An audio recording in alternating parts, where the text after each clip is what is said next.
Welcome to the Natural Health Podcast, where we bring awareness to sustainable health in the business hustle space. Natural Health Podcast is perfect for the high-performing, business-minded individuals who want to work with their biochemistry to achieve optimal health. It's Wednesday, which means it's time for What Would I Do? In today's episode of Natural Health Podcast, we discuss this week's question. All questions are kept confidential, and I read them and answer them as if it was me. Hence why it's called What Would I Do Wednesday. The information provided is not to be taken as advice and is solely for information purposes only. I am not here to cure, treat, or provide medical advice. I'm here to educate and inform you so you're able to take steps towards optimal health. Please discuss any medical issues or lifestyle changes with a healthcare professional. Let's get into today's question.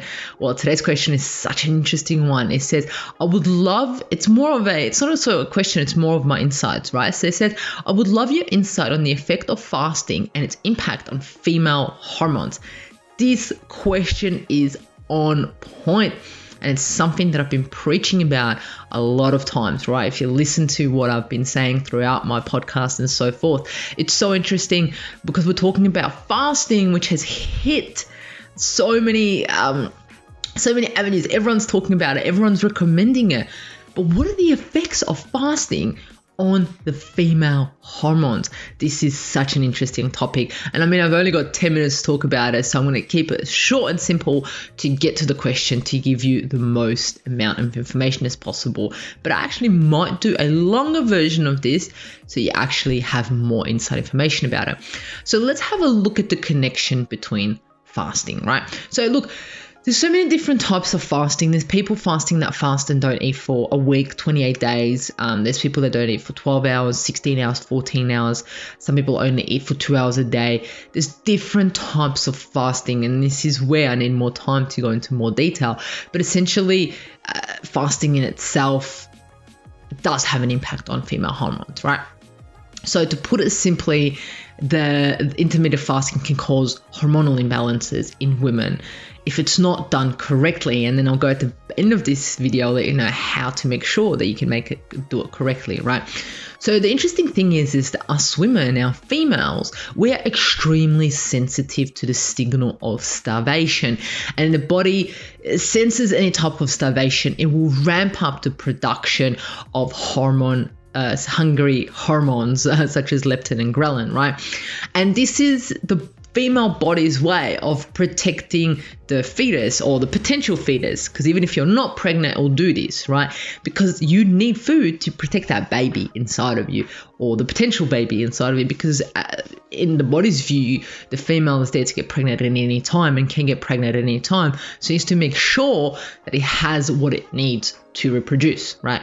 So if we go back to those basics, we understand that fasting may not be the best avenue for women, and it all needs to be done correctly, right? So what can also happen is as females, if we get hungry, we may ignore our hunger cues, right? Or we may just, they get louder and louder. We're just like, oh, we're not hungry, we're here fasting, right? And then after, it may lead us to binge eating, right? So let's say, for example, in the morning, we're like, no, I've got so much work to do, I'm not hungry, I'm going to fast till 6 p.m. tonight, and then we ignore it, and then at 6 p.m. at night, we binge, right? Or we can either undereat or we can binge, right? And this is not the best way to go about it, because then what it can do, it can throw out various cycles in our body, our circadian rhythm, our hormone cycles, or our body works in cycles, even our menstrual cycle. It can chuck it out of whack, because that's not what our body's designed to do. It's not designed to only eat one meal a day, right? And it can even stop us ovulating the cycle, right? In animal studies, after 2 weeks of intermittent fasting, female rats stopped having the menstrual cycle and their ovaries shrunk while experiencing more insomnia than their male counterparts, right? And this is an experiment on rats, right? Which is crazy, absolutely amazing, right? So it could be put down to the fact that females have more kisspeptin than males, and more kisspeptin may mean that women's bodies are more sensitive to change in the energy balance, meaning, eating and not eating, how much food we have, compared to men, right? Fasting more readily causes women's kisspeptin production to dip. When kisspeptin drops, it tosses the growth hormone off, which also chucks away all other hormones out of whack that are going in a cycle, such as our menstrual cycle, right? And men and women respond totally differently to fasting. But this is just men and women, but women and women, every woman responds differently to fasting depending if they have their period, are menstruating, are pregnant, are not pregnant, are going through menopause, or have passed menopause. So many things to take in consideration, right?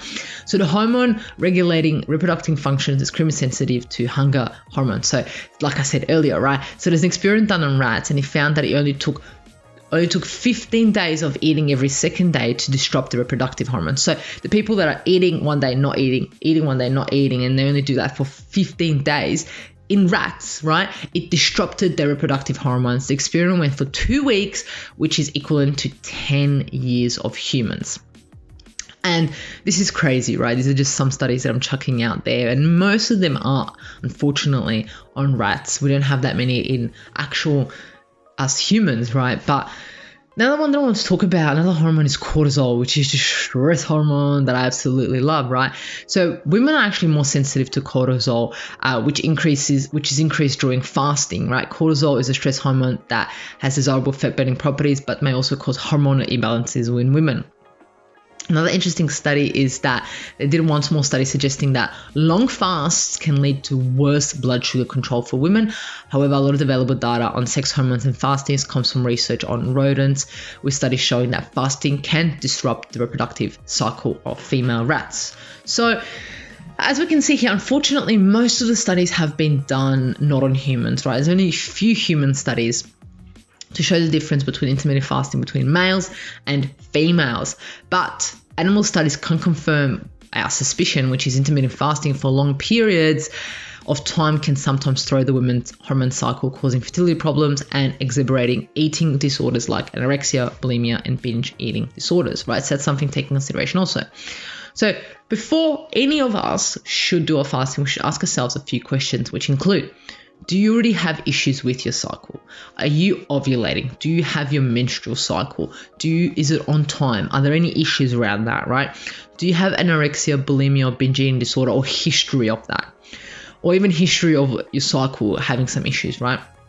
What's your status of your hormones like? Have you checked your hormones recently? Do you have hormonal issues, right?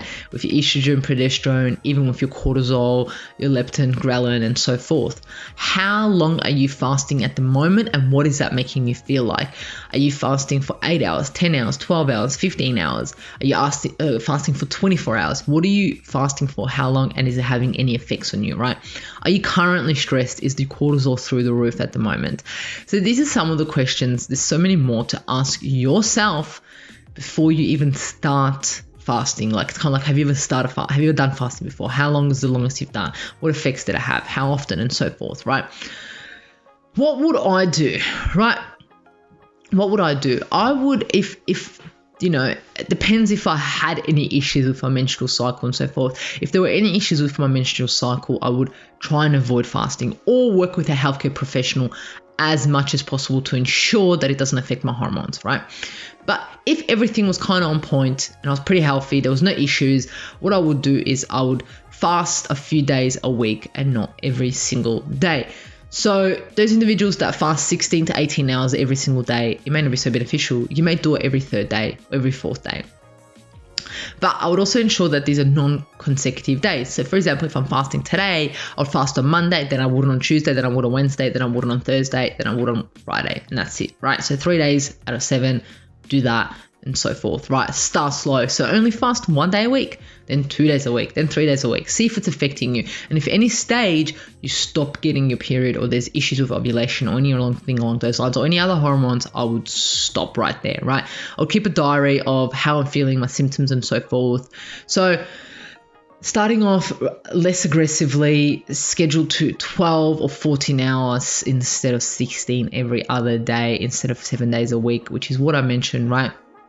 So intermittent fasting is mostly safe, but you should stop, like I said, if you lose your period and so forth. But also want to put in there's so many benefits of fasting also, especially with breast cancer and women's breast health. You need to look at these studies. I think it was fasting for 12 hours reduced the rate of you getting breast cancer. So there are benefits. There are 100% benefits to fasting, but you need to make sure that they're benefits for you, not benefits for the woman next door or some other woman. It needs to be for you. It needs to be your situation taken into consideration, right? So you need to talk to a healthcare professional before you do any type of fasting, and you should totally avoid it if you're pregnant or trying to be, or breastfeeding, or have compromised immune system or a history of eating disorders, right? Shouldn't do it. But my number one thing is work with a healthcare professional to understand if fasting is for you, what the benefits are and what the disadvantages are. But to answer your question, yes, fasting does affect the female hormones, sometimes negatively, but it needs to be taken on individual cases because there are also benefits of fasting, in particular with breast health, right? I hope this sheds some light to your question, anyone listening who may have this issue. If you have any questions, please feel free to contact me at mihaela.raguz on Instagram, and I'll be in touch with you, hopefully be able to answer your question via this podcast. Remember, you are not alone in a journey to optimal health. I'm here to assist you and make this journey a pleasant one. Until next Wednesday, love you.